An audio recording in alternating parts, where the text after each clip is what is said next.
За сайн байцгаана уу? Та бүхэндээ ээлжид хичээлээ хүрэхэд ингээ бэлэн боллоо. За энэ хүү хичээлийн маань нэр болохоор усын харилцан хамаарал. За англи дээр нь codependency гэж нэрлэдэг.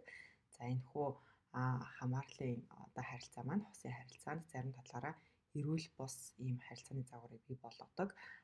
Удаан хугацаанд үргэлжлэх юм бол их их тохиолдолд хүчирхийллийн одоо их үүсвэр нь яг энэ харилцан хамааралтай энэ харилцаанаас бий болдог гэж үздэг. Тэгэхээр энэ хүү хичээлийг ингээд эхлүүлж байгаа танд цаг хугацаа зориулж байгаад маш их баярлалаа. За энэ хичээл маань үндсэн 3 хэсгийн хүрээнд та бүхэнд хүрнэ. Энэ одоо яг харилцан хамаарал гэдэг энэ асуудал нь өөрөө яг ямар асуудал юм бэ гэдэг тодорхойлох хүчин зүйлсүүдийг та бүхэнд хэлж өгөх болно. За дараа нь шинж тэмдгүүд буюу харилцан хамааралтай хүмүүсийг яаж таньж мэдэх вэ? За хэрвээ би өөрөө одоо харилцан хамааралтай бол өөрийгөө яаж таньж мэдэх вэ? Миний хайртай хүмүүст ийм шинж тэмдэг байгаа бол би үүдээрээ яаж таньж мэдэх вэ гэдэг шинж тэмдгүүдийг нэлээд дэлгэрэнгүй та бүхэнд танилцуулж өгөх болно. За хамгийн сүүлд нь за энэ харилцан хамаарал гэдэг бол одоо ингээд нэг туссан өвчин бол биш. За харин өөртөө байгаа зан чанар, өөртөө байгаа зарим нэгэн суралцааг уур чадваруудыг шинээр суралцах, хэтрүүлэн бодож байгаа бодлуудыг хязгаарлах гэх мэтлэг ийм уур чадваруудыг суралцах хэрэгтэй болдог. Тэгэхээр та бүхэнд юу хийх хэрэгтэй вэ гэдэг зөвлөгөөг нь бас төгсгөл хэсэгт нь ингээ хүргэх болно. За харилцан хамаарал гэдэг энэхүү сэдвийн талаар одоо судалж эхэлсэн түүхийг та бүхэнд товчхон танилцуулах нь зүйтэй байх. Яагаад тэгэхээр энэхүү түүх маань өөрөө одоо яг сэтгэл зүйн зөвлөгөө өгж байгаа одоо практис дээр ажиллаж байгаа сэтгэл судлаач нар болон судалгааны ажил дээр судалгаа хийж байгаа судлаач нарын дундах одоо харилцан зөрчилдөөнтэй байдаг юм сэдв байгаа. За харилцан хамаарал гэдэг яг энэ сэдв дээр хийгдсэн судалгааны ажлууд ихэвчлэн ийм зүйл байхгүй гэдэг дүгнэлтийг хүргэдэг. Одоо хүн харилцан хамааралтай байгаад одоо энэ хосын харилцааг аюултай байдал руу аваачдаг гэдэг ямар ч дүгнэлтэнд хүрдэггүй. Тэгсэн мөртлөө сэтгэл зүйн зөвлөгөө өгж байгаа сэтгэл судлаач нарын дунд бол яалтчгүй хүн одоо ингээ харилцан хамааралтай болдог. За ингээд хосын харилцаанд харилцан хамааралтай болсон хүмүүс маань өөртөө маш их ядардаг. Тийм учраас сэтгцийн ийм өвчлөл үүсэх маш том юм аюул тулгардаг гэдгийг бол ингээ баталдаг. За тэгэхээр энэ хамгийн анх энэ харилцан хамаарал гэдэг ойлголтыг 1980 оноос яг сэтгэл зүйн зөвлөгөө өгж байгаа хүмүүс анх гаргаж ирсэн байдаг. За анхны ингээд сэтгэл зүйн зөвлөгөөнүүд маань ихэвчлэн архины хамааралтай, за болон мансууруулах бодисын хамааралтай ийм хүмүүст одоо Америкт өгөгдсөн ийм зөвлөгөөнүүдээс ихэвчлэн гарч ирсэн байдаг. За энэ зөвлөгөөнөөр юу ажиглагддаг вэ гэхээр одоо архины хамааралтай хүний хажууд, за магадгүй тоглоомын донтолттой хүний хажууд, за одоо мансууруулах бодисын хамааралтай хүмүүсийн хажууд байгаа гэр бүлийн хүмүүс эхнэр нь, нөхөр нь, найз охин, найз залуу нь ихэвчлэн энэ хосын харилцаанд маш үнэнч үлдээд тухайн одоо архины донтолттой байгаа тэр хүндээ туслах гэж бүх зүйлээ зориулдаг. Одоо өөрийнхөө хэрэгцээ шаардлага бүгднийг одоо умартдаг, мартдаг гэсэн үг байна. Тэгэхээр ийм зүйл нь хосын харилцаан дээр байнга татаж гарч ирдэг учраас сэтгэл судлаач нар энэ бол одоо хосууд маш их анхаарах хэрэгтэй. Яг өөрийнхөө хэрэгцээ шаардлага нэн тэргүүнд тавих хэрэгтэй. Ийм аюултай үзэгдэл байна гэдгийг дээр бүр дуун нэгтэйгээр анх ингэж гаргаж ирж байсан. Хэрвээ судалгааны ажлууд хайх юм бол энэ дээр яг ингээд нэгдсэн дүгнэлт хүрэхгүй харин сэтгэл судлаачны үгийг сонсох юм бол одоо codependency буюу харилцан хамаарлын талаар маш их ойлголттой байж ээж хосын харилцаа эхлүүлэх хэрэгтэй гэдэг юм урьдчилан сэрэмжлүүлгүүдийг бол маш их өгдөг байгаа. За тэгээд энэ одоо сэтгэл судлаач нарын маань дунд яг энэ харилцан хамаарал гэдэг зүйл яг бие хүний онцлог юм уу? Тэгээд ингээд төрхөөс нь өгөгдсөн генд нь байдаг ийм онцлог юм уу? Эсвэл энэ хүчин юм уу? Одоо сэтгцийн bipolar гэдэг шиг хоёр талт өвчлөл гэдэг шиг ийм бүр өвчин ямар нэгэн им уух шаардлагатай ийм өвчлөл үү?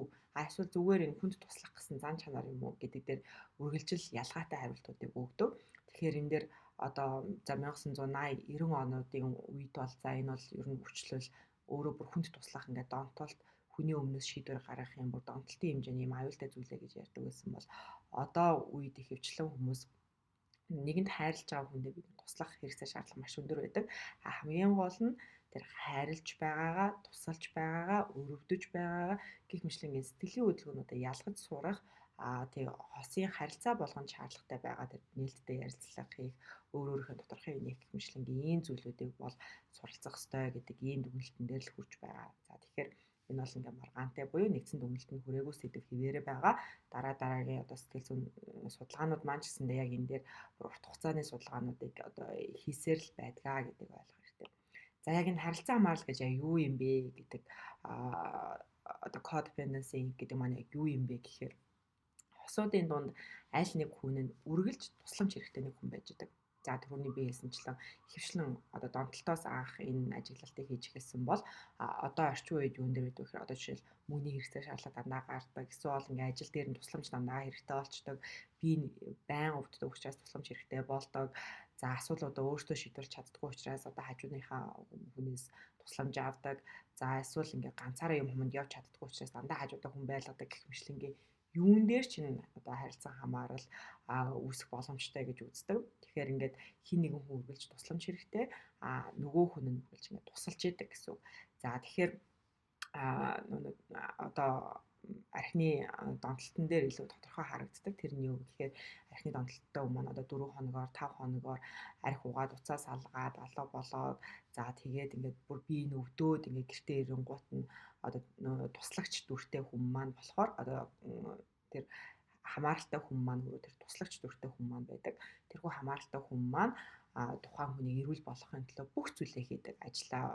Ажилдаа явахаа болоод бүтэн 2-3 хоногийн туршид тэр хүнийг арчилж, хамгаалж одоо эмчилж, хүмүүст авчиж үзүүлж тэг ингээд одоо архинаас гарах талаар нь одоо бүхэлдэн ярилцлага хийж одоо магадгүй лам дээр, өвөг дээр сэтгэл судлаач нар хамаатан саднуудтай нь уулзуулдаг ч гэдэг юм ингээд бүх төрлийн тусламжийг одоо энэ хүний өмнөөс хийж өгч өгдөг гэсэн. Тэгэхээр яг нэг тусламж авч байгаа хүмүүс маань бол яг бие нь өвдөж байгаа. Гэхдээ бусад зүйл хэрхэн зохицуулагдаж байгааг өөрөө мэддэггүй. Одоо хаана хинтээ яаж уулзаж ямар асуудлуудыг шийдвэрлэж байгааг нэг мэдэхгүй. Одоо ингээд өвдсөн тэгээд эмчилгээгээ хийгээд ингээд тайвшраад бие амраагаад эрүүл болоод ингээд байж байгаа гэсэн. За тэгэхээр энэ харилцаа бол ингээд гүнзгийрээд яваад байдаг. За тэгээд түрүүний хэлсэнчлэн ганцхан архины донтолтон дээр биш бүх төрлийн зүйл дээр энэ яг одоо туслагч дүртэй буюу харилцан хамааралтай хүн маань туслах гэж оролддог. Одоо бүх төрлийн асуудлууд нь байж болно гэсэн. За ингээд ирэхээр туслагч бол яг өөрийнхөө одоо хэрвээ миний одоо би хэрвээ туслагч байвал миний бие өвдөж байна уу те миний сэтгэл санаа өвдөж байна уу за би эргэн тойрны хамаатан саднуудтайгаа асуудалтай байна уу за би ажил дээр асуудалтай байна уу за эсвэл би хүүхэдтэйгээ харилцаанд асуудалтай байна уу надад ямар нэгэн тусламж хэрэгтэй байна уу гэдгийг ерөөсөө өөртөө холбоотой бүх зүйлийг орхидог умартдаг. Тэгээд одоо өөрийнхөө 24 цагийг тэр хүний л асуудлыг шийдвэрлэхэд ингэж зориулж идэг. За тэр 24 цагт 7 хоног үргэлжилж болно, хэдэн цагаар үргэлжилж болно. Тэгэхээр тусламж хэрэгтэй хүнд л бүхнээ зориулж байгаа энэ үзэгдлийг харилцан хамаарал гэдэг байна. За биерлэлсэнчлэн зөвхөн хосуудын дунд биш, энэ найз нөхдийн харилцааны дунд эцэг хүүхдийн харилцаануудын дунд за зарим тохиолдолд хамаатан саднуудын дунд за ажлын байран дээр ч гэсэндээ ийм төрлийн харилцаанууд үүсч бий болох нь илбэг байдаг. За ингээд харилцан хамааралтай байгаад өөрийнхөө харилцаа шаардлагыг ингээд умартаад бусдад туслаад байхаар юу болдг юм бэ? Хамгийн гол нь одоо ингээд усын харилцаанд асуудал үүсгээд байгаа юм юу болдг юм бэ гэхээр энэхүү одоо харилцан хамааралтай хүн маань энэ туслагч гэдэг дүрээсээ бас гарч чадхаа болчтой. Одоо ингээд тусламж хэрэгтэй хүн гэдэг дүр рүү орч чаддаггүй. Надад ийм нэг тусламж хэрэгтэй болоод би энэ дээр харин яах вэ гэдээ сайн мэдэхгүй байх гэж одоо тэр хайртай хүнээсээ найз нөхдөөсөө өөр эргэн тойрныхоо байгаа өөрт нь туслах боломжтой хүмүүсээс юрдөөсөө асуудаггүй үргэлжил би эднэрт туслах ёстой би хүмүүс туслах ёстой би тэгжээж одоо бусдад хэрэгтэй хүн байна одоо бусдад хэрэгтэй хүн байх нь л миний одоо үндсэн зорилго гэдэг ийм байдлаар ийм дүрээр амьдралд ингээ ханддаг байдаг за энэ харилцаа хамааралтай хосын харилцааг таньж мэдэх хамгийн амархан арга нь биш нэг хүн л туслаад байдаг нөгөө хүн нь буцаагаад чи яасан гайгүй юу чамд ямар нэгэн зүйл хэрэгтэй байна уу би чамд юу хийж болох вэ гэдэг одоо асуултыг асуудагчгүй нөгөө хүн нь би туслая гэж хэлдэгчгүй буцаагаад хэрэгтэй зүйлд нь одоо харилцан тусламж ингэж явагддаггүй зөвхөн нэг тал руугаа л бүх тусламж явагдаж байгаа ийм харилцааг бол та шууд ингээд харилцаа хамааралтай ус харилцаа байна гэдээ таньж мэдэж болно гэсэн. За асран хамгаалагч бол яг одоо хайртай хүнийхээ төлөө за энэ хайртай хүн хосын харилцааны ч хүн байж болно, аав ээж ч байж болно, хүүхэд ч байж болно, тэ хинэн ч байж болно. За тэгээд тэр хүнд тулгарсан асуудлаас нь л гаргахад одоо бүх анхаарлаа хандуулдаг. Туслах гэдэг үйлдэл маань урт хугацаанд хяналт болж хувирдаг. Яагаад вэ гэхээр одоо архины донтолтын жишээн дээр ингээд архи уухгүй байж ээж тэр хүн өвдөхгүй байна гэдэг одоо ганцхан л ийм үр дүн байдаг. Тэгэхээр одоо эхнэрний өмнө нөхрөн дээр архи ууж байгаа хүнийг архи уулахгүй тулд байнга хяналтандаа байх гэж оролддог. За хэдэн цагт ажлаад харж байна, хаана явж байна, хинтээ уулзах гэж байна. Одоо хэдэн цагт өдрийн хоолоо идсэн орой хаашаа явах гэж байгаа юм бол машин нь хаана байгаа юм бол гэдэг нөгөө хүн маань арх уугаад өвдчихгүй гэдэг тэрхүү одоо айцаасаа болоод одоо тийм үйл явдалд дахиад орохгүй гэдэг айцаасаа болоод бүх зүйлийг хяналтнаа байлгадаг. За өөр жишээнүүд нь гэх юм бол одоо мөнгөний хэрэглэн дээр өрөнд ордог хүмүүс байлаа гэх юм бол өрөнд оруулахгүй тулд эхнэр нь одоо цалинтай холбоотой бусад орлоготой холбоотой нөхрөнжсэнтэй ингээд бүх мэдээллийг нь авдаг, тэрийг нь хяндаг, хаашаа хэдэн төгрөг гарч ийн хинлүү зарцуулагдаж чинь гэдгийг бүгдийг нь хянжээж одоо тэр хүн ингээд тайван байдаг гэсэн үг байна. Яагаад тэгэхээр өрөнд орчих юм бол тэр үрийг хэн шийдвэрлэдэг вэ гэхээр харилцаа хамааралтай хүн буюу туслагч нь шийдвэрлэх ёстой болдог. Тийм учраас өөрөө дахиад тэр дарамтыг мэдрэхгүй тул бүх зүйлийг хяналтанд авах гэж оролддог. Өөрөө өөртөө тэртэй бухимдалтай нөгөө хүндээ маш дарамттай харилцаа болж ингээ хувирдаг байна. Одоо дарамттай харилцаа үргэлжлээд удаан хугацаанд юу болдог вэ гэхээр бүх зүйлийг оролдоод үзсэн, бүх хүнээс тусламж аваад авах гэж оролдож үзсэн, тэр хүн туслах одоо бүхэл боломжтой арга замуудыг өөрөө туршиж үзсэн, тэр хүнд одоо ингэж тулган шаардаж хийлгэж үзсэн. Тэгээд он жил өнгөрөх тусам тухайн асуудал нь өөрчлөгдөхгүй яг хэвээрээ байдгаараа байгаад ингээд тухайн хүн маань одоо ингээд хашралт ордог, ядардаг, хосын харилцаанд маш сэтгэл ханамжгүй болдог. За удаан хугацаанд энэ одоо туслагч дүртэй энэ хүмүүс маань яадаг вэ гэхээр хөвчлэн хосын харилцаагаа бидээс амьдралынхаа үндсэн одоо үнэт зүйл үн цэнтэй зүйл нь гэж боддог. Тэгэд тэр үнэт зүйл маань үн цэнгүй болоод эхлэнгууд энэ амьдралтыг яах гэж амьдарч байгаа билээ гэдэг ингээд зорилго нь тодорхойгүй болдог. За тэгээ харилцан хамааралтай буюу туслагч юм дүртэй хүмүүс маань цаашлаад үргэлжлээд юу гэж ихэвчлэн боддог вэ гэхээр хэрэв би энэ хүн туслахгүй бол өөр туслах хүн байхгүй гэж боддог. За дээрэс нь за яг энэ хэрэв би туслахгүй бол энэ хүн туслах хүн байхгүй гэдэг яг нөгөө талынхаа бодол нь юу гэхээр хэрвээ би энэ хүнд тусалвал энэ хүн үргэлж одоо миний хэрэгцээ шаардлага гарах болно. Тийм учраас намайг орхихгүй гэдэг бас нэг юм давхар бодол явж идэг. Тэгэхээр үндсэндээ нэг салахгүй тулд хамт амьдрахын тулд бас нэг талаасаа тусалдаг ийм одоо томоохон суур өгдөл байдаг гэсэн. За дараагийн нэгэн том бодол бол одоо энэ хүн надад л хайртай байх юм бол миний амьдралын утга учир биелж байна. Гол нь л одоо энэ хүн л надад хайртай байх хэрэгтэй. Энэ хүнгүүгээр би бол амьдарч чадахгүй гэдэг ийм үндсэн бодол бас байдаг. Харилцан хамаарлын суур одоо түлхэх хүч одоо энэ хүний хүний өмнөөс амьдрахад нь түлхчээдэг дээр хамгийн том суур түлхэх хүч нь юу гэхээр энэ хүн намайг орхиод явчих юм гэдэг ийм үндсэн айдас одоо бүхэл зүйлийг удирдах гэсэн үг байна. За харилцан хамааралтай хүмүүсийг таньж мэдэж болох хамгийн ихний шинжлэх бол өөртөө итгэх итгэл, ярианых нь агуулгад нь хөвчлэн би чадахгүй, би нэг хийж чадахгүй, одоо өөр хүмүүс надад туслах хэрэгтэй байдаг, би ганцаараа болохгүй, энэ дэр хичээгээд болохгүй байна гэдэг ч юм уу ийм хөвчлэн өөртөө итгэлгүй, өөрийнхөө ур чадваруудыг үнэлдэггүй, өөрийнхөө давуу талуудыг мэддэггүй ийм шинж тэмдэг хамгийн их хэлж ажиглагддаг байх нэ. Энэ ажил дээр ч хосын харилцаан дээр ч хөвчлэн ярианых нь өнгөнөөс гарч ирдэг. За сэтгэлийн хөдөлгөөний хувьд ингээд нөгөө хүнээсээ эхлээд асууж ийж өөрийнхөө амьдралд юу хийх вэ гэдгээ олж тодорхойлох юм хэрэгцээ гарч ирдэг. Тийм учраас нэлээд юм сэтгэлийн хөдөлгөөн нь яг одоо аз жаргал, одоо сэтгэл ханамж, амгалан тайван байдал, өөрөөрөө бахархах гэдэг ч юм ийм олон төрлийн сэтгэлийн хөдөлгөөнийг мэдэрч чаддаггүй хөвчлэн сайн муу гээд аюултай тайван гэдэг ч юм ингээд нэг юм цөөн төрлийн зөв буруу гэдэг хоёр сэтгэлийн хөдөлгөөнөөр л хөвчлэн ийм ажиллах юм талтай байдаг. Тэгэхээр хөвчлэн дандаа хайрлуулмаар байгаа хүнээсээ үзэл бодлыг нь авч байгаа тухайн хүний дуртай байгаа зүйлийг л дагаж мөрдөж ингэж хийдэг байх нэ. За ер нь одоо яг энэ хүмүүсийн бол үндсэн хэрэгцээ бол бусад хэрэгтэй байх. Ажил хөдөлмөр дээрээ ч гэсэн хосын харилцаан дээрээ хамаатан саднуудынхаа дунд, найз нөхдийнхөө дунд би эдгээр хүмүүст хэрэгтэй гэдэг үндсэн хэрэгцээ шаардлага хангах зорилгоор хүмүүстэй харилцаж холбогдох нь их түгээмэл байдаг. Яг ингээд хэрэгтэй зүйлд ингээд тус болж ээж өөрөө илүү тайвширдаг гэсэн үг байна. За түрүүний хэлсэнчлэн ингээд урт хугацаанд бол хөвчлэн хяналтыг гартаа авахыг хүсдэг. Байнга тухайн хүмүүстэйгээ холбогдох, яасан гэж асуух, хэтрүүлэн туслах, бусад одоо тухайн хүмүүсийн өмнөөс асуудлуудыг шийдвэрлэх гэж оролдох хэмжлэнгийн ийм хяналттай үйлдэлүүдийг хийдэг байх нь. Хамааралтай хүмүүсийн хувьд өөрийгөө золиослсон ийм үйлдэлүүдийг хвшлээ өөрөө маш их өвдөж байгаа, би физиологийн хувьд маш их ингээд өвдөлт мэдэрч байгаа ч гэсэндээ хамаагүй тэр хүнд л таалагдчих ивэл болоо гэд орноосоо босоод тухайн хүнд туслах гад ингээд явдаг. Буюу ингээд нэг өөрөө өөрийнхөө бие физиологийн сэтгэл санааны хэрэгцээ шаардлагын эсрэг дандаа үйлдэл хийдэг. Тэгээд тэр нь болохоор би тэр хүнд л тусалж ийл би яах вэ гэдэг ийм бодлоор хөвчлэн өөрийнхөө одоо хэрэгцээ шаардлагыг золиослдог байх нь. За ер нь харилцан хамааралтай хүмүүсийн хувьд бол үргэлжил цаашаал магтаалын дунд байхыг хүсдэг. Одоо ажилласаач бай, усын харилцаанаасаач бай, үр хүүхдүүдээсээч бай, сайн байна, мундаг байна, энэ зүйлийг сайн хийсэн байна, надад тусалсан баярлаа. Ер нь бусдад тусалсан үйлдэл болгон дээр буцаагаад хариу магтаал цаашаал гэд байнга л байлгаж байгааг хүсдэг.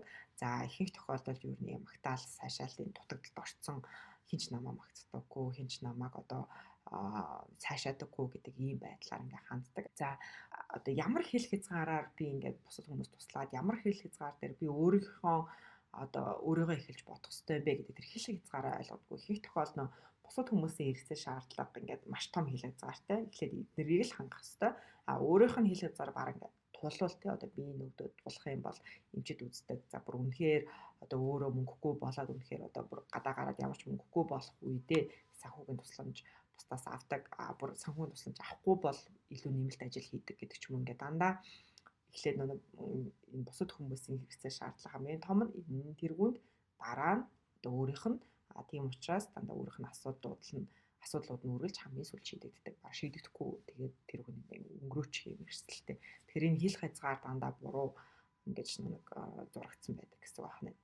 За үргэлжлүүлээд хамгийн үндсэн одоо энэ орхигдохоо сайхан айц гэдэг дараа нь одоо энэ яг харилцан хамаарлын шалтгаанууд дээр илүү дэлгэрэнгүй гарч ирнэ. Яагаад ийм харилцан хамаарлын одоо харилцаа үүсдэг юм бэ? Буюу бага наснд бидэрт юу тохиолддог вэ гэдэг энэ талаар ярилцах болно. Тэгэхээр бага наснаас үүдсэн орхигдохоо сайхан айц буюу хүмүүс намайг орхиод явчихгүй гэдэг ердөөсөө л бага насны хүмүүс гэртээ ганцаараа байнга үлддэг, хинч хажууд нь байдаггүй, эсвэл ингээд сэтгэл санаа дэмжих хүн байдаггүй, эсвэл хооллох хүн байдаггүй, тэрч ингэж унтуулах тийм ингээд тэрч хажууд нь инхрийлэх ийм ойр дотн мэдрэмжүүд ердөөсөө байгаагүй ийм тохиолдлуудад хүүхдүүдэд яг энэ орхигдохоо сайхан айц одоо насан туршид нь үлддэг. Тэгэхээр энэ хүү насан туршид нь үлдчихэж байгаа зүйл маань өөрөө усны харилцаан дээр харилцан хамаарал болж ингэж үргэлжилдэг байх нэ. Хүмүүс намайг орхичихгүй гэдэг ийм орхигдохоо сайхан айц насан туршсан хойно ч гэсэн байдаг гэсэн үг байна. За бас дахиад нэг одоо анзаарэгдэх нэг зүйл нь ингээд хүмүүс намайг угаасаа муу гэж боддог штеп. Хүмүүс намайг ажиллаа сайн хийж чаддаггүй, эсвэл муу ихнэр, эсвэл одоо хүүхдүүдээ сайн асарч ханддаггүй, эсвэл ингээд санхүүгийн хувьд ямар ч одоо хангалттай орлого байдаггүй гэдэг ч юм уу ингээд намайг хүлээн зөвшөөрдөггүй, намайг үгүйсгдэг, намайг шүүмжилдэг, намайг дандаа дутуу үнэлдэг гэдэг бүр гүн ийм итгэл үнэмшил байдаг. Тэгэхээр энэ дэр үндсэн суурь бодлууд маань эдгээр байх нэ. За тэр хүмүүс маань яаж тайвширдаг вэ гэхээр одоо яг өөрийнхөө сэтгэл гаргаад байгаа туслаад байгаа тэр хүмүүсээсээ чи бол мундаг шүү гэдэг тэр цаашаал магтаалыг за тэгээд чийл хэрэгтэй байна. Тэгээ чи одоо чийл байхгүй бол одоо надад аюу хэцүү байна гэдэг тийм өгүүлбэр, үйл хөдлөл, тийм одоо мэдрэмжүүдийг авч иж тайвширдаг. Тэгжээж за би хүнд хэрэгтэй байгаа юм байна. Тэр энэ хүн надаас холдохгүй юм байна. Тэгэхээр бид амгалан тайван байж болно гэдэг ийм мэдрэмжийг авдаг. Гэхдээ тэр амгалан тайван байдал нь удаан хугацаанд үргэлжлэхгүй. Ерөөхдөө байнгын автомжтой л өөрөөрөө хэрэгцээтэй гэдгийг мэдрэхийг хүсэж байдаг байх нэ. За харилцан хамааралтай хүмүүс яг хажуудаа байгаа хүмүүстэй их нэртэй нөхөртөө маш их хэмжээний үүрэг хариуцлага өөрүүлдэг. Энэ нь одоо яг энэ дараагийн хэсэг дээр гарч ирж байгаа. Одоо намайг аварсан хүн бол чи одоо би ингээм маш их өөртөө итгэлгүй одоо ийм өөрийгөө сайхан гэж боддоггүй, өөрийгөө мундаг гэж боддоггүй ийм хүн байхад чи гарч ирж намайг тий өөртөө итгэлтэй болгосон энэ амьдралд амьдрах итгэлийг өссөн чийл байгаагүй бол би хизээч ийм сайхан мэдрэмжүүдийг авахгүй гэдэг ийм одоо намайг аварсан чи бол миний авралын эзэн гэдэг ийм мэдрэмжийг өгдөг ийм үгийг үргэлж хэлдэг. Тэгэхээр одоо намайг аврал үзүүлсэн учраас цаашдаа ч гэсэн миний амьдралд чийл одоо миний амьдралд ийм авралыг үзүүлнэ. Чийл намайг одоо ингэж чиглүүлж цааш нь авч явна гэдэг ийм үгнүүдийг бас хэлдэг. Тэгэхээр харилцаа хамааралтай байна гэдэг маань яг одоо нөхрөөсөө, эхнэрээсээ, найз охин найз залуу одоо яг тэр тусалдаг хүнээсээ буцаагаад өөртөө итгэх итгэлийг одоо тэр хүн л өөрт нь итгэвэл энэ амьдралд би одоо өөртөө итгэлтэй явж чаднаа гэдэг ийм баталгааг бас ингэж тэгэж авч яадаг байх нь юм. Сайн ингээд шинж тэмдгүүдийг хэлсэн. Тэгвэл одоо яг харилцаа хамааралтай хүмүүсийн дотор яг ямар бодлууд бүр ихтгэл үнэмшил болоод үлдсэн байдгийм бэ гэдэг дээр одоо нэг түрүү нээлсэнчлэн бүр багаасаа хүн болгон л намайг орхиж явна шүү дээ. Хүн болгон л миний амьдралд байдаггүй. Хүн болгон л одоо миний хэрэгтэй үед миний ажил байдаггүй гэдэг ийм бодол бүр ингээд бат итгэцэн байдаг. За тэгээд бат итгэсэн учраас яг ийм нөхцөл байдлуудтай ойрхон жишээнүүдээ яг өөртөө ингээд тэр харж яана уу гэдэг ингээд жишээнүүдийг амьдрал дээрээс түүж авч ингэж хадгалдаг. Одоо бусад ингээд өөртөө тусалж байгаа өөрийнх нь хажууд байгаа жишээнүүдийг нэг анзаарахгүй өнгөрдөг мөртлөө яг ингээд уцаар залгасан ч уцыг аваагүй хэд хоногоор ингээд холбоо бариагүй ч юм уу за эсвэл ингээд туслана гэж хэлчихэд туслаагүй хэлсэн үгэндээ ороогүй тэгээ за магадгүй холбоо харилцаагүй болцсон найзуудаа ч юм уу ингээд тэр ингээд хүмүүс намайг орхиод л явчихдаг гэдэг нөгөө итгэл үнэмшил дээр нэмээл гэдэг гэсэн. Тэр нэг барилын шавар дээр юм жижигээр барилын шавар ингээд хэлтэрхий нэмж байгаа юм шиг юм аа юм бат бүх итгэл үнэмшил болж хувирдаг байх нь. За хүмүүс намайг ер нь нэгдүгээрт нь гомдооно, хоёрдугаарт нь ашиглана. Яагаад гэвэл би тусч учраас яг миний чаддаг юм дээр ашиглана. Гэхдээ намайг хэрэгтэй үед хинч миний хажууд байхгүй гэдэг ийм байдлаар ханддаг буюу хүмүүст итгэдэггүй. Ер нь бол өртөөж итгэдэггүй ийм шинж тэмдэг гарч ирдэг. За сэтгэлийн хөдөлгөөн дээр бол одоо хөвчлэн хилдэг зүйлсүүд нь би хизээж хайрлуулж байгаагүй. За одоо нөхөртөө их нэртэй хизээж би чамд хайрлуулж байгаа шиг хайрлуулж байгаагүй. Хинч намайг ингэж хайрладаггүй. Чи л хайрлахаа болчихвол одоо хинч намайг хайрлахгүй. За тэгээд дээрэс нь хинч намайг ойлгодоггүй, хинч намайг халамжилдаггүй. Одоо ээж аав хамаатан сад найз нөхөд хинч бэ те. Тэгдэггүй учраас би тэдэрт хэрэгтэй байхын тулд тусалж цаг хугацаагаа зориулж, сэтгэл зүрхээ зориулж тэднэрт ингээд би хэрэгтэй хүний шүү гэдэг мэдрэмж авч ээж бид нар ингээд харилцаа холбооны холбоотой байдаг гэдэг ийм байдлаар ханддаг. Тэгэхээр хүмүүсээс одоо шинэ хүмүүстэй танилцах дээр хэрвээ ингээд энэ хүмүүс одоо миний доторхыг мэдээд намайг муухан гэдгийг мэдчихвэл намайг хангалтгүй хүн гэдгийг мэдчихвэл намайг яг л бусад хүмүүс шиг орхио авчих байх таа гэдэг ийм айцтай ихвчлэн байдаг. Тийм учраас удахгүй орхио авчих юм чи одоо ийм хичээл зүтгэл гарах хэрэг байна уу гэж боддог. Нөгөө талдаа шинэ найз нөхөдтэйгээ байна 90 тоногоо хүмүүстэй туслая гэдэг сэтгэлээр тусалсаар л байдаг. Тэгэхээр ингээд дотроо ингээд хизээ намайг орхих бол хизээ намайг одоо голох бол гэдэг ийм бодлууд бол байнга л эргэлдчихэдэг гэсэн. За ер нь бол миний амьдрал бол бүтлгүүтэл юм аа гэдэг дээр бас нэлээд ихтгэлтэй байдаг. Тэр нь анхны болцоо, анхны одоо магадгүй гэр бүл гэрлэлттэй за хүүхэд гаргасан шалтгаанууд за ээж австайгаа харилцаж байгаа загвар мэрэгжлээ сонгосон байдал найз нөхөдтэйгөө харилцаагаа тасалсан байсан шинэ харилцааг эхлүүлсэн байдал гэж ер нь амьдралдаа болж өрнөж байгаа тохиолдож байгаа энэ зүйл болгон дээр дандаа л бүтлгүүтдэг одоо удахгүй л ингээ бүтлгүүтэл гараад ирнэ гэдэг ийм байдлаар ингээ хаддаг байх нэ. Тэгэхээр өнөө та бүхэн ингээ ажиллавал амьдралдаа болж байгаа нэлээд олон сөрөг зүйл болгон дээр л түрүүний хэлсэн шиг барилын шаваараар ингээ жижиг хэсгүүдийг нэмж наагаад идэг гэсэн үг байна. За тэгээд нөгөө барилын шаваарыг хэрэг төсөөлөх юм бол бид ингээ хав хатууш буцаад тэр бүхнийг ингээ хий хоосон агаар мэт эсвэл нэг ус шиг ингээ одоо ингээ байхгүй болгочиход аюу хэцүү ингээд яг хүнд ингээ бодит зүйл байгаад байгаа учраас сэтгэлийн дотор тэр одоо аль хэдийн үүссэн байгаа суураараа амьдралдаа болж байгаа үйл явдлуудад ингээ ханддаг юм талтай. За үргэлжлүүлээд харилцан хамааралтай хүмүүсийн хувьд яг энэ загвар хаанаас бий болд юм бэ гэдэг хэд хэдэн шалтгаануудыг та бүхэн танилцуулъя. Хамгийн ихний шалтгаан бол одоо яалтчгүй бидний бага нас руу очдог. Тэгэхээр энэ дээр гэхдээ бага нас руу очлоо гэд бид нар бага насыг шүүмжлээд буруутгаад өнгөрөхөөс илүүтэй таньж мэдээд одоо ингээд яг өөрийнхөө ээж аав нь болоод өөрийгөө дахиж хүмүүжүүлэх энэ ажил руу орох нь чухал байдаг. Дахин шинээр одоо өөртөө ажиллах ийм хэрэгцээтэй болдог. Тэрнээс биш бага насндаа очсон одоо бага наснд одоо ийм үйл явдал болсон учраас яг үр дүнд нь би энд хүрсэн байна гэд бага насаа буруутгаад ээж аваагаа ч юм уу асар хамгаалагч нараа буруутгаад ингээ өнгөрөх юм бол дахиад амьдралын хэд хэдэн жилүүд ингээ буруутгал дунд өнгөрдөг. Тэгэхээр одоо буруутгал дунд өнгөрч байгаа тэр он жилүүд тааш нэг суралцах ёстой шинэ ур чадвараа суралцахгүй л хойшлуулад өнгөрөөд байна гэсэн. Тэгэхээр энэ дээр би та бүхэнд өнгөрсөн болсон үүсэл гарлыг нь танилцуулъя. Гэхдээ ирээдүйдээ та яг суралцах ёстой шаардлагатай ур чадваруудаа шинээр суралцахад илүү цагаа зориулвал одоо энэ хичээлийн маань үндсэн зорилго тэр байгаа шүү гэдэг сануулъя. За Энершилт буюу одоо дөнгөж төрсэн хүүхэд ээж аавтайгаа холбогдох одоо энэ холбоосын загварыг хэлдэг. Энд нь аюултай ба аюулгүй гэдэг үндсэн хоёр, за нэмэх нь цутаалттай гэдэг ийм гурван үндсэн харилцаагаар холбогдож байгаа загварыг хэлдэг. За тэгээд одоо нэг асар хамгаалагчтай хэр ойрхон байгаа. Тэр нь бие физиологийн хувьд, сэтгэл санааны хувьд одоо бие физиологи гэдэг нь ингээд хүүхэд нь орон дээр байж лээдэг, ээж нь өөр өрөөнд телевиз үзээд, эсвэл хүмүүстэй уцаар яриад, эсвэл ингээд фейсбүүкээр ороод ингээд байж лээдэг ийм бие физиологи нэг өөр гэр дотор байгаа мөртлөө хол байгаад байвал бас энэ аюултай харилцаа руу шилждэг. Харин ойрхон байх, хүүхдээ уйлгахт нь хажууд нь ингээд тэрвэрч авах, за хуурайлах, за хоол ундыгийн цагт нь өгөх, за шүн одоо мими идэхтэнчсэндээ сэрээд босох гэх мэтчлэнгийн ийм зүйлсүүдийг хийх тусам хүүхэд аюулгүй харилцаа гарна гэж одоо асар хамгаалагчтайгаа холбогдож байдаг. За тэгэхээр ерөөсөө бидний энэ хорвоод мэдээлсэн хамгийн ихний одоо сэтгэл санааны мэдрэмж одоо яг энэ асар хамгаалагчтайгаа харилцах харилцаанаас бий болж үлддэгэ гэсэн. За тэгээд хайрлагдсан хүн гэдэг энэ мэдрэмжийг одоо нэг тэр сэтгэл санаагаараа ойрхон байх, бие физиологиороо ойрхон байгаа ийм тохиолдолд би хайрлагдсан хүн, би өөртөө итгэлтэй хүн, би бас бусдад итгэж чадна гэдэг ийм мэдрэмжийг өгөхөд өөртөө одоо хийлж ярьж чадахгүй, оюун санаагаараа бас ингэ шийдвэр гаргаад өөртөө би болохгүй. Гэхдээ суур ийм хүний бие физиологи тийм суур мэдрэмжийг үлдээдэг байх нэ. За тэгээд энэ хүмүүс маань бас ярилцаан дээрч би бага наснадаа ч гэсэн хүн ингээд ээж аваа ажилдаа яваа буцаад хүрээд ирдэг гэдэг ийм итгэлтэй. Хүн ингээд бухимдсан ч гэсэн би ингээд надад ээж аваа хоёр хайртай.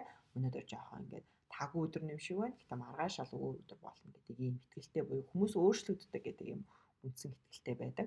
Харин асар хамгаалагч нь ойр байгаагүй нөгөө өөр өрөөнд байдаг. За эсвэл хүүхдүүдээ ингээд хоёулангийн цоошлоо явцдаг ч юм уу ингээд багаас нь ахуулаад одоо нэг удаан хугацаанд хуурайлахгүй ингээд байлгадаг. За уйлаад байгаа хүүхдэд очиж анхаарал тавьдаггүй, эсвэл бүр ингээд ганцаар ингээд орхиод уйлуулад ингээд харах урууд хийждэг гэдэг ч юм уу ингээд ийм шийтгээл дунд ойрхон байдаггүй, бие физиологийн хэрэгцээ шаардлагыг хангадаггүй, өсгөөд удаан байлгадаг, цангаад удаан байлгадаг ч юм уу ийм байдал донд өсвсөн бол хүүхэд алтай мэдрэмжтэй ингээд өсөж том болдог. За тэгээд маш их төвшөөртэй, өөртөө итгэлгүй зан чанар бүр багаас нь бий болдог байна. Тэгэхээр нэг хамгийн анхны харилцан амралтаа хүмүүсийг таних шинж тэмдэг гэдэг дээр өөртөө итгэлгүй байдал гэдгсэн. Тэгэхээр тэр өөртөө итгэлгүй байдал ажилд орсон цагаас ч юм уу эсвэл хүнтэй гэр бүл болсон цагаас бий болоогүй. Ихэвчлэн тэр аав ээжийнх нь одоо баг байхад нь анхаарал тавьсан тавиагүй гэдэг тэр хамгийн анхны дөнгөж төрхөөс авсан тэр хүн мэдрэмжнээс одоо суурлаж бий болсон тийм зүйл байдаг гэсэн байна. За тэгээд эдгээр хүүхдүүд бай насанд хүрсэн хүмүүс маань юу гэж хэлдэг вэ гэхээр хүн нэг явах юм бол хизээж эргэж ирэхгүй тэр чигээрээ явна. Яагаад гэвэл ээж аав нь орхиол яваад өгчдөг хизээ ирж байгаа мэддэггүй. Зарим тохиолдолд ингээд хүүхдүүдээ хөдөө бүр ингээд хизээ ирнэ гэдэг хэлэхгүй тэр чигээр нь хамаатантайхан дунд ингээд бүтэн зуны турш орхио явчихдаг ч юм уу тийм ингээд хүүхдэд огт тайлбарлаж өгөөгүй. Тэгэд ээж аав нь маргааш ирэх байхгүй хүүхд хүлээж исэн чинь хизээч ирээгүй. Тэгээд ингээ ганцаархнаа байсан гэдэг ийм жишээнүүд бас айвуух байдаг. Тэгэхээр энэ дээр нэг хүүхэд одоо ингээд хинч намайг анхаарч хандахгүй юм байна. Энэ хороодлогыг чи юу нэг аюултай юм байна штэ. Бүхэн орхиод ингээд миний хамгийн хайртай хүмүүс орхио явчихдаг юм байна штэ гэдэг мэдрэмжийг тэр бүр бага наснаасаа 2 3 4 настайгаас ингээд мэдэрсэн гэсэн. Гэтэ хамгийн хэцүү зүйл нь хүүхэд өөрөө ярьж чадахгүй, илэрхийлж мэдэхгүй, дотор нь юу болж байгааг мэдэхгүй учраас зөвхөн ингээд яг суур мэдрэмж болоод л ингээд үлддэг гэсэн байна. За тэгэхээр хүн бол эргэж ирэхгүй орхиод л явцдаг. Ер нь ингээд альва асуудал тулгараад хүндрээд ингэх юм бол харилцаа холбоог дуусгах ёстой. Одоо тэр хүн ингээд нэг л уурсан бол тэр чигээрээ л ууралдаг гэх мэтлэнгийн ийм одоо мэдрэмжүүдийг хвчлэн суур болгож авсан байдаг. За ингээд аюултай харилцаагаар нэгэнд одоо хамгийн анхны асар хамгаалагчтайгаа холбогдсон хүмүүсийн хувьд насан туршид хэд хэдэн төгшөөр өдөөдөг зүйлүүд байдаг. За тэгэхээр одоо дараах 3 зүйл дээр илүү ингээд төвшөөртэй байдлууд нь шууд гарч ирдэг гэсэн. Тэр нь өөртөө холбоотой зүйлүүд дээр тэр нь одоо маш их өвдөөд эсвэл дараад ингээд эсвэл ингээд өсөөд цангаад гэдэг ч юм ингээд ядрах гэх мэтлэнгийн амьдрал ямар нэгэн зүйл тохиолдохоор намайг хинч одоо ингээд асарч хамгаалахгүй гэдэг нэг төвшөөрийн мэдрэмж нь шууд ажиллагаанд ордог. За өөртөө холбоотой ийм одоо хүн хэцүү зүйлсүүд дээр одоо төвшөөртэй мэдрэмж төрдөг бол бусад хүмүүстэй холбоотой зүйлсүүд дээр бас ингээд төвшөрт мэдрэмжүүд нь төрдөг. За энэ дээр ингээд хосын одоо их нарны мөн нөхөр нь гэрээсээ гараа явахаар одоо хажууд нь байхаа болохоор л гэсэн. Яг л бага ахтны ээж аав хажууд нь байж уужснаа гараад явхаар нь айц сандраад араас нь ингээ гүгээд уйлаад тэг ингээ зогсож чадахгүй уйлдаг байсан яг л тэр нэг хүүхэдтэй адилхан хажууд нь байгаа эхнэр нь нөхөр нь хайртай хүмүүс нь гэрээс гараа явхад л ингээ төвшөөрийнх нь мэдрэмж нь ингээ шууд өдөөгдөж эхэлдэг гэсэн үг байна. За тэгээд энэ хүн хизээ ирэх юм бол ирэх болов уу, ирэхгүй болов уу? Би үнэхээр энэ хүн одоо энэ хүн надад үнэхээр хайртай болов уу? Энэ хүн одоо миний төлөө ямар нэгэн зүйлийг хийх болов уу? Би яг одоо ингээ одоо дааруул яана, өвдүүл яана, тий өнөөрөө ингээд хэрэгсээ шаардлагатай зүйл гарч ирэхэд энэ хүн ирэх болов гэдэг ч юм уу ингээд тархин доторх нь бүх төвшөөрт мэдрэмжүүд нь шууд гарч ирж ажиллагаанд ордог гэсэн үг байх нэ. За би физиологоор хайртай хүмүүсээ хол байх.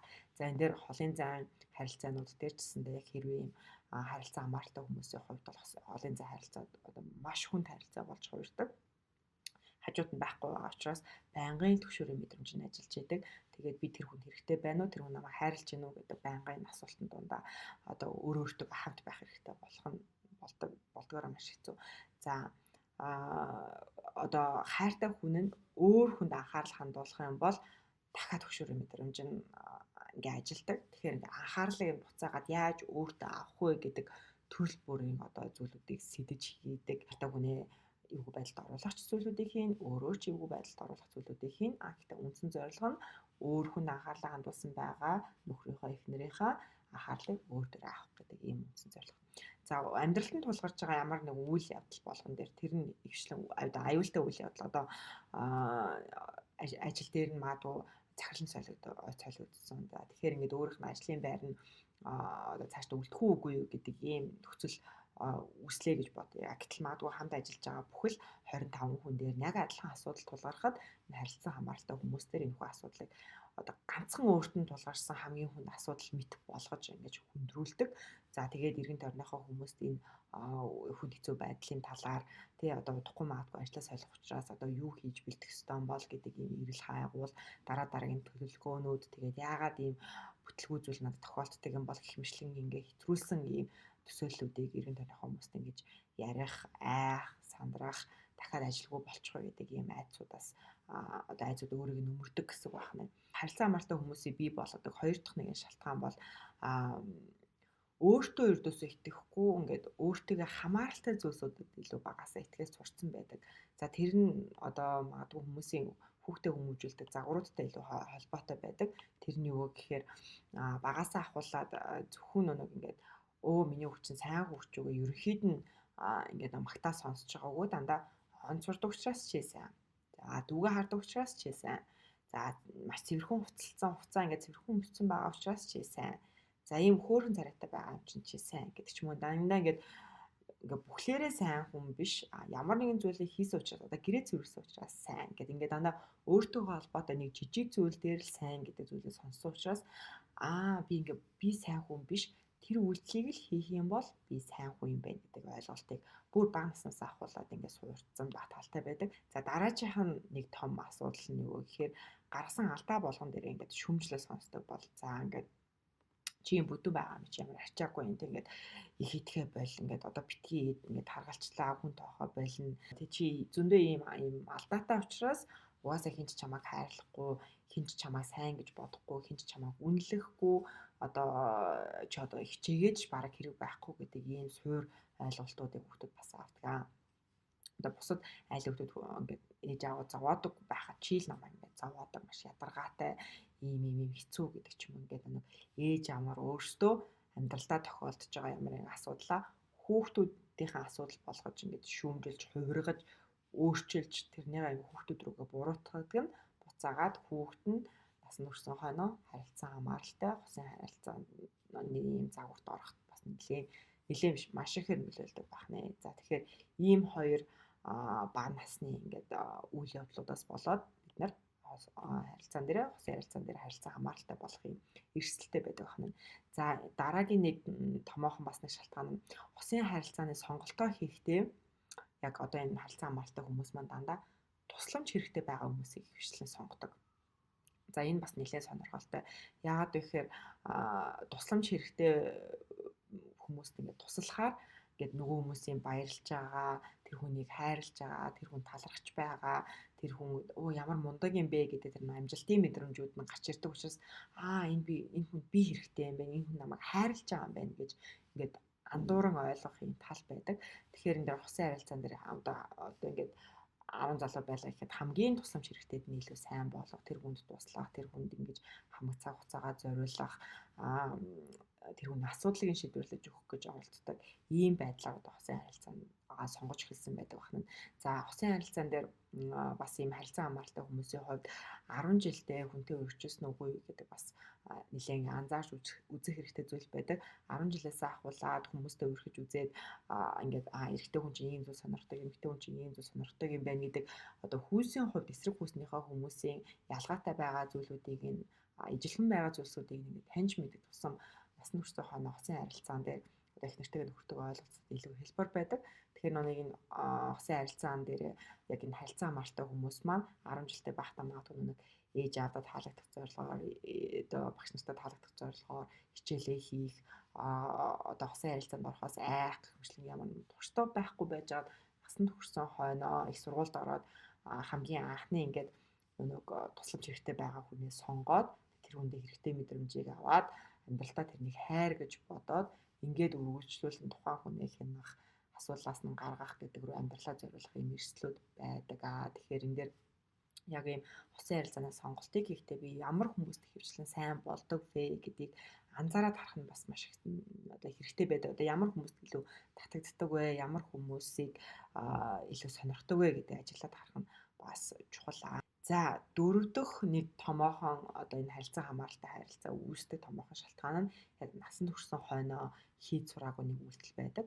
Энэ юу гэхээр өөрийгөө илэрхийлэх гэдэг ийм ур чадварт цаг хугацаа зориулаагүй энэ одоо хэрэгтэй зүйл гэж юусоо огт бодоогүй хичээл зүтгэл гаргаагүй байдаг.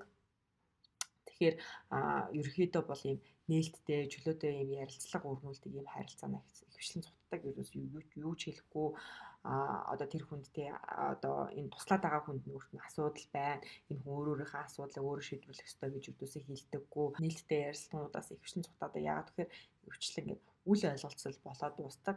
Ингээд энэ хүндээ буруутгагдаад ч юм уу те эсвэл өөрөө ингээд энэ чамд өөрсдийн асуудал байж тайгээ хэлж чадахгүй байгаа учраас өөрөө уурлаад бухимдаад ингээд энэ ярилцлага ингээд бүтлгүүтэд ингээд дуустдаг. Тэгэхээр ийм бүтлгүүтсэн ярилцлаганаас өөрөө айдаг.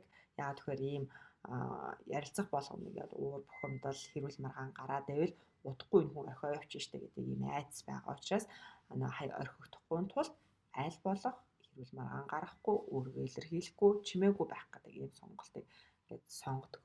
За өөрийнхөө ер нь сэтгэлийн хөдөлгөөнүүд дундаас нэг ялгах нэг хэд хэдэн сэтгэл хөдөлгөөн байна. Тэрэн жишээл яг ингээд тухайн хүн тусламж хэрэгтэй байгаа учраас би өрөвдөөд тэр хүнд ингээд хажууд нь байгаад байгаа мó. Эсвэл би үнэхээр энэ хүнийг хайрлаад одоо хүнийх нь хувьд хайрлаад энэ хүний хийж байгаа үйлслүүд нь давуу талууд нь сул талууд нь надад буцаад тусалдаг учраас яг бит хоёрын харилцаа эрүүл байгаа учраас би энэ хүнийг хайрлаад байна уу гэдэг ингээд хвшлэн ялгадаггүй. Зүгээр өрөвдөө туслаад байгаагаа хайр гэж бодоод үргэлжлүүлэн өрөвдөж туслаад ингээд энэ тойрог руу ороод татгалтай. Тэгэхээр ингээд сэтгэлийн хөдөлгөөн болгон өөр шалтгаантай өөр шалтгаанаар үүсч гарч ирдэг гэдэг нь сайн анзаарах хэрэгтэй. Дээрэс нь бас уур бухимдал одоо юу байна уу? Хардалт хоёрыг бас ингээ ялахгүй байх талтай хартаад байгаагаа уурлаад байна гэж бодоод байдаг. Гэтэл яг үүндээ ингээ харталт явагдаад одоо тэр хүн маань өөр хүнд анхаарал тавьсан чинь сая би ингээ яг энэ хүний хартаад намайг орчих үедээ гэж хартаад тэгээд надад аягүй тухгүй мэдрэмж төрүүлсэн юм байна штэ гэдгийг анзаарахгүй зүгээр л миний уур хүрээд байна гэдэг ингээ хэлээд байх юм талтай. За дээрх шалтгаануудаас үүдэн харилцан хамааралтай хүмүүсийн тархин дотор төгшөөр, орхигдох айдас, өөрийн хэрэгцээг хангаж чадахгүй байх, за бусдад үр дүнтэй тусалж чадахгүй байх, за байнгын аюулын тохио тархин дотор ажиллах, за энэ нь стресстэй үйл явдлуудыг хүндрэлтэй асуудал болгож харах, за ирээдүйд болох зүйлсүүд тодорхойгүй байх, хяналтаа алдах гэж байгаа ийм мэдрэмжүүд одоо тархин дотор байнга явагдаж байдаг. За хамгийн ихний зөвлөмж өөрийнхөө хэрэгцээ шаардлагыг бусад хүмүүсийн хэрэгцээ шаардлагатай магадгүй ижил тэнцүү болгох. Чадвал явандаа жоохон ингээд өөрийнхөөгөө илүүд арай илүүд ингээд үзэх. Яагаад гэвэл энэ нэгэн биеийг, энэ нэгэн сэтгэл санааг танаас өөр одоо эрүүл байлгах, танаас өөр амгалан тайван байлгах өөр хинж байхгүй.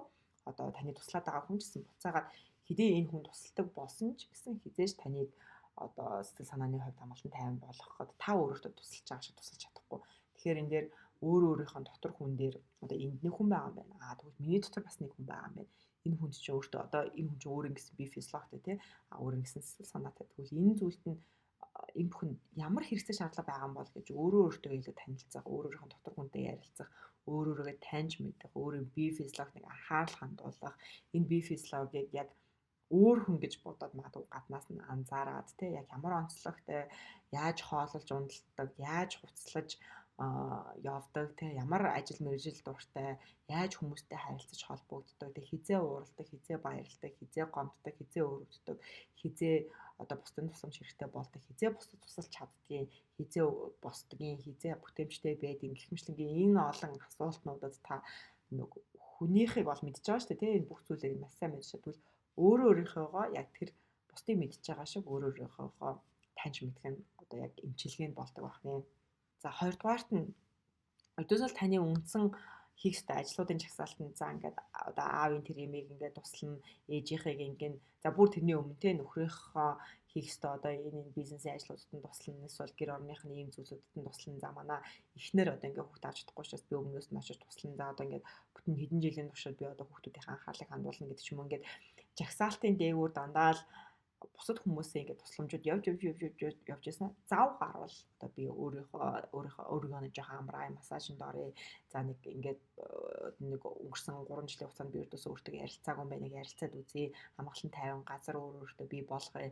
Ер нь миний ингээд гэр оронд ч үдсэн миний орон зай байдаггүй юм байна шүү дээ. Өөрийн гэсэн орон зайтай болъё гэдэг ч юм ингээд нэг хүсэл мөрөөдлүүд нь дандаа л жагсаалтын 30 40 50 дугаарт эсвэл 100 200 дугаарт нь ингээд байдаг бол таны хоёр дахь хийх ёстой ажил жагсаалтын хамгийн ихэнд тэр хамгийн сүүлд бичсэн байгаа зүйлсүүдээ бүгдийг хамгийн ихэнд авчрах. Тэгэхээр магадгүй бүр та жагсааж бичиж болно. Ингээд жагсааж бичиж байгаа миний хийх ёстой за энэ 7 хоногт хийх ёстой ажлууд гэж жагсааж бичиж байгаад хэрвээ тантай холбоотой, таны бие физиологи санаатай холбоотой зүйлсүүдээр хамгийн доор нь байгаа бол тэдний бүгднгийн дээр нь гаргаж ирээд за ингээд шууд бүгдний дээш нь гаргахад хэцүү байж магадгүй танд ингээд тэгэж сурахад бүр ингээд тэр доороос нэг 10 жагсаалт дээшлүүлэхэд л тань хэцүү байж магадгүй. Яагаад гэвэл энэ хүнийхийг одоо ихгүй болохгүй, тэр хүнд одоо туслахгүй болохгүй гэдэг насаараа та ингээд бодож сурцсан байгаа учраас тэр магадгүй 1 2 жагсаалтыг 10-аар дээшлүүлдэг. За бүр ингээд болж өгвөл ингээд жоохон ихний тавд оруулж ирдэг тий. Ийм тасгалуудыг баг багаар хийгээд нэг байсныг нь 2 ажил болгоно тий. За эхний 5 байсныг нэгний нэгт болгодог гэх мэтлэн ингээд баг багаар чадах хэмжээгээрээ одоо ингээд жижигээр ахуулаад жижигээр хийгээд ингээд том буулсаар байгаад урт хугацаанд яг өөрийнхөө хэрэгцээ шаардлагыг номер 1-т тавьдаг ийм хүн болоосай гэж одоо би таныг хүсэж байна. Гэхдээ инглээ гээд хайртай хүмүүсээ ингээд хүмүүстэй анхаарал тавихгүй тэдний хэрэгцээ шаардлагыг бүр ингээд сонсохгүй бүр ингээд харахчгүй мэдрэгчгүй ийм болно гэсэн үг огт биш. Өөрийнхөө хэрэгцээ шаардлагыг хийж тавиад тэгээд дараа нь танд цаг гарна, танд ирч хүч үлдэнэ, танд боломж бололцоо үргэлж гарч ирнэ. Тэр цаг хугацаануудад нь одоо бусад хүмүүс туслах тусалж чадахуудыг нь туслаад үнэхээр чадахгүй таны цаг байхгүй, санхүүч нь байхгүй, ирч хүч чинь байхгүй, одоо ингээд тэг боломж бололцоо чинь байхгүй ийм байгаа ажлуудаа би ингээд тусалж чадахгүй нэ гэдгийг хэлээд сурах нь ингээд таны одоо хийж болох хоёр дахь зүйл байх нэ. За хэлэх зардахтай. За ямар үед хайртай хүндэд туслах юм? Ямар үед туслахгүй юм бэ гэдгийг маш сайн анхаарах хэрэгтэй. За энэ дээр нэг одоо харилцаа мартай хүмүүсийн хувьд дандаа хийдэг нэг зүйл нь хүний өмнөөс одоо монголчууд гэж ярьдаг шүү дээ. Би өмнөөс нь орж хизээр агаад энэ хүн юу ч хийх болчихжээ гэдэг маань харилцаа хамаарлын хамгийн том шинж тэмдэг. Тэгэхээр нэг тэр хүний гарах ёстой шийдвэр юм уу? Таны гарах ёстой шийдвэр юм уу гэдгийг ихэд анзаарах хэрэгтэй. Одоо ажлын байраа өөрчлөхгүй яах вэ гэж бодож байхад та өмнөөр нь ороод ажлын байран дээр ингээд магадгүй ингээд бичих ёстой юм бичүүлээд тийм ингээд хамаг шийдвэрүүдийг өмнөөс нь гаргаад ингэх биш. Тэр хүн өөрөө үнэхээр ажлын байраа солимоор байгаа бол тэр өрөвдөл байна уу? Эсвэл хүсэлтүүд байна уу? Өөрөө бичих хэрэгтэй, өөрөө цаг гаргах хэрэгтэй, өөрөө хийх ёстой. Тэр хүн хийхгүй байвал тэр хүн хийхгүй байна л гэсэн. Энийг хүлээн зөвшөөрөх хэрэгтэй. Тэгэхгүй та өмнөөс нь сандарч айж одоо ингээд бүх боломж болцоонууд алдлаа гэдэг. Өмнөөс нь тэр хүний мэдрэхгүй байгаа мэдрэмжнүүдийг мэдрээд төрүүлж төгшөөд, төрүүлж төсөөлөөд, төрүүлж айгаад өмнөөс нь бүх үйлдэлүүдийг нь хийх юм бол тэр хүн одоо таны бодож байгаа шиг хизээж тийм төвшөртэй зүйл бодоогүй, хизээж тийм үйлдэлүүдийг хий гэж өөрөө төлөвлөгөө гаргаагүй бол одоо таны тэр ингээд хийсэн бүхэл үйлдэл чинь тухайн хүнд ямар ч хэрэг үйлдэл болоод ингээд зүгээр дарамт болоод үлдчихдэг. Тэгэхээр энэ дэр хэлэх хязгаар дээр хэний хийх ёстой шийдвэрийн, хэний мэдрэх ёстой мэдрэмжийн, Хэний одоо хийх ёстой үйлдэл гэдэг тайлбар өөрөөсөө нэг ингээд пауз аваад асуух хэрэгтэй. Тэр нь танай эхнэрийн нөхрийнх байх юм бол тэр хүнд үлдээ. Тэгээд таних байх юм бол танаас шаардлагатай зөв тусламж байх юм бол тусалж болно. За энэ бол нэлээд хүнд хэцүү даалгаврууд байгаа. Гэхдээ та одооноос ахуулж чийгээд 2 жилийн дараа 3 жилийн дараагаас та хил хязгаараа тавьдаг, хил хязгаараа таньж мэддэг болоод тэг ингээд хийх зүйлсүүдээ, шийдвэрүүдээ, тэр мэдрэмжүүдийг ангилж ялгаж чаддаг болоод тодорхой хэмжээнд нүгүү гэж хэлдэг болоод тодорхой хэмжээнд тусламж авдаг болоод туслах ёстой зүйл дээр нь туслаад хийх зүйлийг нь өмнөөс нь хийхгүй байвал та өөрийгөө маш мундаг одоо дахин хүмүүжүүлжээ. Та өөрийнхөө дотор байгаа тэр хүүхдийг маш зөв хайрлаж халамжилж яг энэ амьдралд хэрэгцээтэй байгаа тэр ур чадваруудад нь зөв сургаж чадчихъя гэдэг ийм тохиол болдог. Тэгэхээр танаас нэлээд хичээл зүтгэл гаргана, нэлээд төвчээр шаардлагадна. Гэхдээ энэ бүхнийг баг багаар хийгээ сурвал та амьдралдаа маш их амгалан тайван одоо өөр хүн болж ингэж үлдсэн амьдралаа өнгөрүүлэх юм боломжтой байх нэ. За дараагийн одоо томоохон ур чадвар бол яг хосын харилцаанд илүү хэрэгцээтэй. Нээлттэй харилцаж сурах, юу хэлмээр байгаа. Тэгээ таны дотор байгаа тэр айц төвшөр намайг орхиод явчих уу? Эсвэл энэ хүн ямар ч буруугүй хатан би төрүүлээ буруутгачих уу? Энэ өнгөрсөнд болсон бүхэл зүйл миний бурууштай гэдэг ч юм уу. Таны дотор байгаа зөндөө олон үйл явдлуудыг та магадгүй нэгээр надад яг ийм зүйл мэдрэгдэж байна. Гэтээ би энэ дээр ингээ айцтай ч гэсэн би ингээ хэлье гэж бодож ингээ магадгүй тань ингээ анх удаа хэлэхэд маш их хэмжээний уур бухимдал, маш их хэмжээний нулимс, маш их хэмжээний магадгүй бүр ингээд одоо ингээ би физиологийн хувьд бие бариад ингээ үгээ гаргаж чадахгүй байх ингээ маш хэцүү байдал гарч ирнэ. Гэхдээ нэг удаа амнасаа гаргачих юм бол хоёр дахь удаагийнх нь арай хэлбэр болно, гурав дахь нь арай хэлбэр, дөрөв дэх нь арай хэлбэр. Тэгээд явандаа маргалтахгүйгээр ярилцаж болдгийм байна. Миний дотор байгаа айцуудыг энэ хүн бас ойлгож болдгийм байна штэ гэдэг ийм ажиглалтуудыг танд гарч ирнэ. Тэгэхээр нэг өмнө нэг хинч намайг ойлгодог, хинч намайг тоодоггүй бүгд орхиовчдаг гэдэг баримлын шаврын хажуу дахиад ирүүл хүмүүс намайг сонсдог юм байна штэ. Хүмүүс намайг ойлгодог юм байна. Би өөрөө ярих юм бол бусад хүмүүс надад тусалж чаддаг юм байна гэдэг дахиад шинэ юм итгэл үнэмшил шинээр баригдах хэрэгтэй болж байна гэсэн үг байна.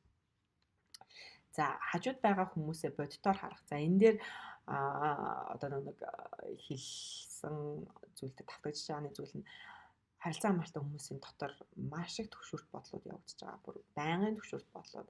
За эдгээр төвшөрт бодлуудын хувьд нэг туслаад байгаа хүнийхээ сул талыг болон донтолттой тэр зүйлүүдийг нь ердөөс үгүйсгдэг, хардаггүй, анзаардаггүй, харахыг хүсдэггүй хүмүүс хэлээд байхад чинь үгүй гэд өөрийнхөө одоо энэ хүн бол сайн хүн, энэ хүн бол намайг хайрладаг хүн, би энэ хүнд хайртай, энэ хүн бол миний нөхөр, энэ хүн бол миний эхнэр гэдэг ийм сайн сайхан байдлаар одоо энэ хүнийг хараад тэр тухайн хүнийхээ одоо туслаад байгаа хүнийхээ сул талуудыг нь ердөөс анзаарч хараагүй байх тохиолдол маш илбэг байдаг.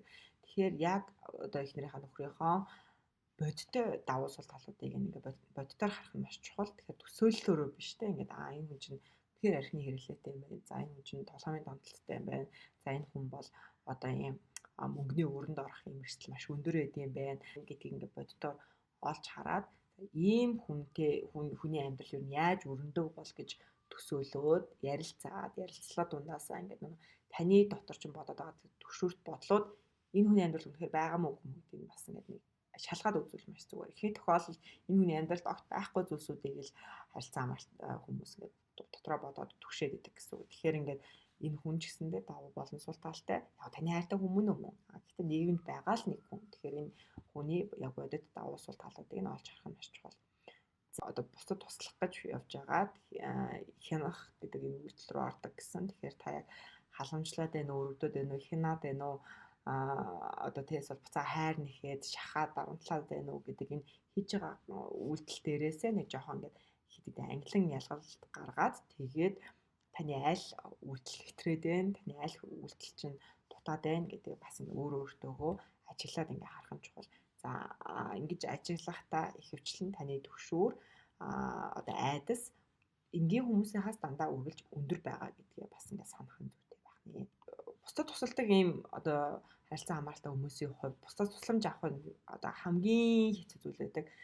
Бусдад тусламж авах амьдралдаа одоо өөрийнхөө асуудлыг бусдад хэлэх ч юм уу тийм ингээд өөрт нь тусламж хэрэгтэй байна гэдэг бусдад хэлэх гэдэг бол ийм айцтай зүйл байдаг. Тэгтээ хүн болгон энэ амьдралыг бусдын тусламжтайгаар л туулж өнгөрөөнө. Тэгэхээр та хүн болгоно нэг болох хэрэгтэй. Бусдын тусламжийг баг багаар авах хэрэгтэй. Гэхдээ тусламж авсныхаа дараа түшүүрт бодлуудаа бодохгүй байх хэрэгтэй. Одоо энэ хүн тусламж авсан болохоор намайг одоо юу ч бодох бол тэ энэ хүнд хэрэггүй зүйл ярьч өгөөч гэдэг юм өөрийгөө ингээд шүүмжлээд буруутгах юм зүйлүүд байх хэрэггүй. Зөвхөн тусламжаа аваад магадгүй танд ярилцах хэрэгцээ байсан бол ярилцлага аваад санхүүгийн тусламж хэрэгтэй байсан бол санхүүгийн тусламж аваад буцаага цагт нөгөөд за магадгүй ирч хүчтэй гоё мэдрэмж авмаар байсан бол тэрнээс ирч хүчтэй мэдрэмж аваад найз нөхдөд мэдрэмж авмаар байсан бол найз нөхдөдийнхээ мэдрэмжийг аваад ингээ өөртөө хэрэгцээтэй байгаа зүйлдээ бусдын тусламжийг авч болно. Дотн байдал дээр усын харилцаан дээр ийм харилцан хамааралтай хүмүүсийн хувьд нэг хүндээ тусалсаар байгаа тэг бүх зүйлээр ингэж тусалсаар байгаад хосын дотн харилцаа байхгүй болсон байх юм эрсдэл маш өндөр байдаг. Яагаад гэхээр тусламж авч байгаа хүн сүүл рүү хяналтанд байгаад тэг байнга дарамтнд байгаа мэдрэмжтэй. Тэг сүүлдээ энэ маань нэг харилцан ийм хүчирхийлэл болоод ингээ хүндрэх ийм эрсдлүүд маш их гарч ирдэг учраас яг одоо хосын харилцааны тэр дотн байдлыг бий болгодог хамтдаа зугаалах, хоорондоо ярилцах цаг хугацаатай байх, гадуур алхах, нэгнийхээ давуу талуудыг харах тэр боломжуудыг орон зайд хамтдаа байх, за тэгээд амгалан тайван байх цагуудыг хамтдаа гаргах гэх мэтлэнгийн ийм одоо сайн сайхан зүйлсүүдийг хэвээр нь авч үлдэх хэрэгтэй. Тэгэхгүйгээр орон дотроо хэрүүл хийх, орой унтах болохоор хэрүүл хийдэг, өнгөрсний бүх тэр айц төгшөөрөө оройлгон гаргаж ирдэг ч юм уу ийм загвар руу шилжчих юм бол энэ загвар ингээд бас насан туршдаа үлдэх юм эрсдэлтэй байдаг. Тэгэхээр дотн харилцаагаа үргэлж ийм зөвхөн дотн харилцаа хэвээр нь хадгалж үлдэх нь аюул чухал. За тэгээд та бүхэндээ нэгэн нэмэлт ийм дасгал ажлыг та бүхэнд өгье. Нэгэнт одоо харилцаа хамааралтай хүмүүсийн хувьд хамгийн одоо үндсэн суурь итгэл үнэмшил маань хүн болгоно намайг орхиж явдаг гэдэг учраас одоо нэг баримлын шавар маань ингээд жижиг хэсгүүдийг наасаар байгаа тийм тохиолдол болгоно нэмж наасаар аваад бүр энд ингээд батгдагдсан байдаг. Тэр яг үнэхээр энэ таны ингээд бий болгоцсон байгаа энэ батгдaltaй баримлын шаварч яг үнэхээр бодит юм уу гэдгийг ингээд нэг хитэн асуултаар та өөрөөсөө асуугаад хэрэв бодит биш байвал магадгүй нөгөө талд нь хүмүүс надад тусалдаг. Туслах хүмүүс байдаг. Зарим хүмүүс тусалдаггүй. Тэгэхээр тэр нь тэдний буруу биш. Гэхдээ маш олон хүмүүс надад тусалдаг гэдэг нь дахиад нөгөө талд нь өөр одоо цагаан ийм баримлын шаврыг нэмж ингээд одоо тийм жишээнүүдийг нэг бүрсэн цуглуулаасаа гэж хүссээд энэ хүү одоо асуултыг асууж байгаа шүү.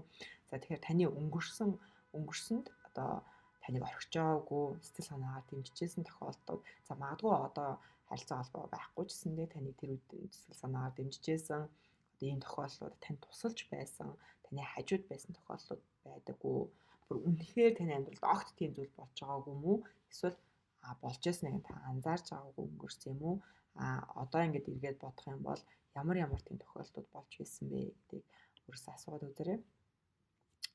Таныг ингээд орхиод явчихсан гэж бодож байгаа одоо ингээд холбоогүй харилцаагүй байгаа энэ найз нөхөд хосын харилцаанууд за ажлын байрны хүмүүс ч гэдэм юм ингээд ийм хүмүүс маань одоо яг ингээд таныг орхиж явсан гэдэг таны шалтгаан байгаа тийм гэхдээ нөгөө талдаа тэр хүмүүс ямар шалтгаанаар яг ийм амьдралын ийм шийдвэрүүдийг гаргаад магадгүй ийм нөхцөл байдалд ороод ингэсэн болоо гэд нөгөө хүнийх нь түүх юу юм болоо гэдгийг та бүхэн бас нэг бодож үзээрэй.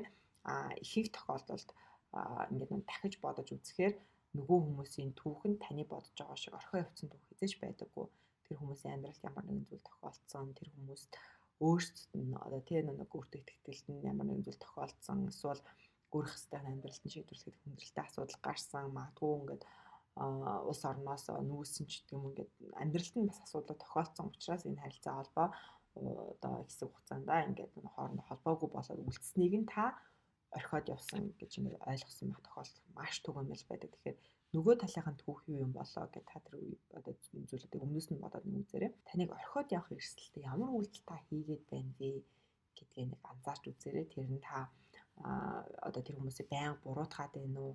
Эсвэл та тэр хүмүүст ингээд туслах гэж ингэж оролдож байгаад хамгийн сүүлд нь нөгөө хүмүүс маань өөртөөгөө шийдвэрлэчин гот нь та ингээ маш их гомдоод ингээд ууралж бухимдснаа тэр хүмүүст илэрхийлээд байдгийм үү? За эсвэл та тэр хүмүүст яг өөрийнхөө хүснээр байх гэдэг дарамт шахалт үзүүлээд байна уу гэх мэтлэнгийн яг өөрийнхөө зүгээс тэр хүмүүс таныг орхих юм шийдвэр гаргах эрсдэлтэй ямар үйлдэлүүдийг би хийгээд байна вэ гэдгийг анзаарч хараарай.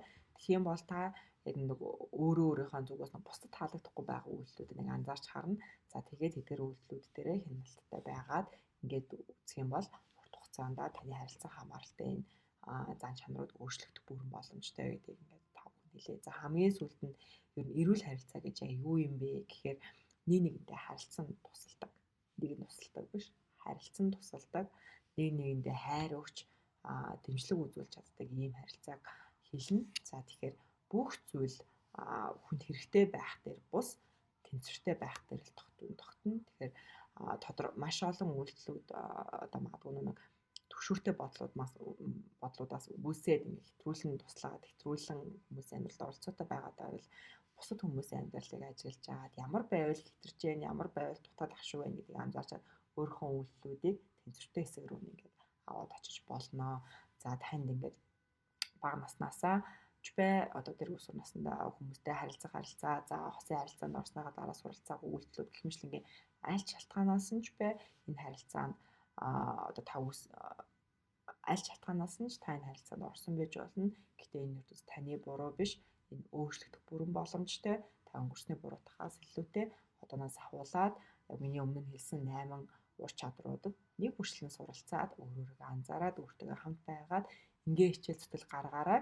Тэгээд жилийн дараагаас 2 жилийн дараагаас таны амьдралд маш том өөрчлөлтүүд гарсан байх болно. Тэгэхээр та бүхэн бүгдээр амжилт хүсье. Энэ хичээлийг анхаарал тавьж үзсэнд маш их баярлалаа.